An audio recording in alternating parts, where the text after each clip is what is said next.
अस्सलामुअलैकुम वीवर्स, उम्मीद करता हूँ आप सब खैरियत से होंगे। मैं हूँ आपका होस्ट उमर जब्बार। मैं आपको अपने चैनल रियल स्टडी पर खुश आमदीद कहता हूँ। तो वीवर्स, आज की इस वीडियो में मैं आपको नस्ट इंटी टेस्ट डेट और उसके बाद इसका जो मेरिट फार्मूला है और एनईडी के रजिस्ट्रेशन की जो डेडलाइन है, तो कंप्लीट इन्फॉर्मेशन आज की इस वीडियो में शेयर करने वाला हूं। तो आज की वीडियो बहुत ही ज़्यादा इंटरेस्टिंग है, तो कहीं मत जाइए, वीडियो मुकम्मल देख लें। वीडियो देखने के बाद आपको इसके रिलेटेड बहुत सारी इन्फॉर्मेशन आपके पास इकट्ठा हो जाएगी और उसके बाद जितने भी इसके मेरिट फार्मूलाज हैं वो आज की इस वीडियो में शेयर करने वाला हूँ। तो वीडियो को स्टार्ट करते हैं। तो सबसे पहले तो मैंने जो कि यहाँ पे एक इसका स्ट्रक्चर बना के रखा है अपने पास वर्ड की फ़ाइल में। तो यहाँ पे आप देख सकते हैं, NUST has been announced the schedule of NT for undergraduate admission 2022। तो इसमें आपको मैं आसान अल्फाज में ट्रांसलेट करके बताता चलूँ कि नस्ट ने इंटी टेस्ट के लिए NET अंडर ग्रेजुएट के लिए जो कि एडमिशन था उसके इंटी टेस्ट के लिए स्केड्यूल जारी कर दिया है। और उसके बाद online registration for NET 3 shell start on 24 अप्रैल 2022। तो जो कि NET की रजिस्ट्रेशन थी वो 24 अप्रैल 2022 से स्टार्ट हुई थी।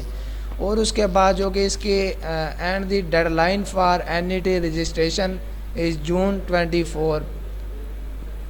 तो जो अब इसकी NET के रजिस्ट्रेशन की डेडलाइन है वो है 24 जून 2022। तो 24 जून 2022 को जो कि इसके एडमिशन होंगे वो क्लोज़ हो जाएंगे। तो नेक्स्ट हम बात करते हैं कि तो डेडलाइन के वाले से मैंने आपको यहाँ पे दोबारा से क्लियर कर दिया, हाईलाइट करके दिखा दिया। तो आप वीडियो रोक के यहाँ पे इसको तसल्ली से रीड कर लेंगे। उसके बाद NUST merit formula final merit for admission in UG under मतलब कि UG undergraduate programmes will be prepared by assessing. उसके बाद जो कि इसको आप मतलब कि इसको फॉलो करते हुए अंडर ग्रेजुएट प्रोग्राम्स में आपको प्रिपेयर्ड किया जाएगा, जिसमें आपको इंजीनियरिंग एंड कंप्यूटर साइंस में नस्ट इंटी टेस्ट में 75% और उसके बाद HSSC A लेवल और उसके बाद DAE और जितने भी डिप्लोमाज हैं उनमें से 15% और उसके बाद जो मैट्रिकुलेशन और उसके बाद O लेवल में आपको 10% होने चाहिए आपके। और उसके बाद business studies and social sciences, इसमें भी आपको 75% लेना होंगे मार्क्स से इसका जो नस्ट कैंडी टेस्ट होगा।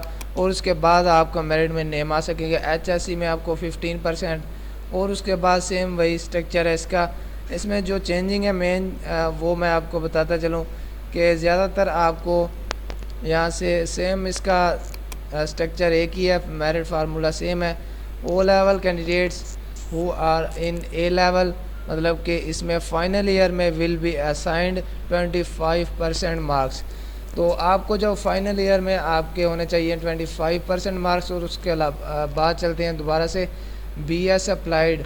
तो जो कि इसमें BS के लिए अप्लाई करेंगे और उसके बाद इनका भी स्ट्रक्चर आपको बता दिया टेबल में। मैं आपको यहाँ से रोक देता हूँ, आपने यहाँ से वीडियो को रोक के आसानी से इसको रीड कर लेना या फिर इसका स्क्रीनशॉट ले लेना है, जैसे आपको ये सारी क्लियरनेस हो जाएगी, आप इसको आराम से रीड कर सकेंगे। और उसके बाद नेक्स्ट इंजीनियरिंग टेस्ट पैटर्न, जो कि इसका टेस्ट पैटर्न है मैथमेटिक्स और उसके अलावा 40% हो गए और उसमें 80 MCQs होंगे। फिज़िक्स में आपके 30% और 60 MCQs होंगे। केमिस्ट्री 15% 30 MCQs होंगे। इंग्लिश 10% और 20 MCQs होंगे। इंटेलिजेंस में 5% और 10 MCQs होंगे। टोटल 200 MCQs होंगे और टाइम अलाउड होगा 3 घंटे 3 आवर्स। तो उम्मीद करता हूँ कि सारी बातें आज की आपको क्लियर हो गई होंगी और वीडियो भी आपको अच्छी लगी होगी। वीडियो अच्छी लगी हो तो वीडियो को लाजमी लाइक करना और चैनल को सब्सक्राइब करना, बेल आइकन को ऑन करना, ताकि नेक्स्ट जो भी इसी तरह से मैं आपके साथ अपडेट शेयर करूँ, admission, merit, scholarship, merit formula, test patterns और उसके बाद पास पेपर, जॉब्स। तो ये सारी इन्फॉर्मेशन की ये जो वीडियो मैं यहाँ पे अपलोड करूँ उसका नोटिफिकेशन सबसे पहले आपको मिल सके। तो फिर मिलते हैं नेक्स्ट वीडियो में एक नई अपडेट के साथ। अपना ख्याल रखिएगा, तब तक के लिए अल्लाह।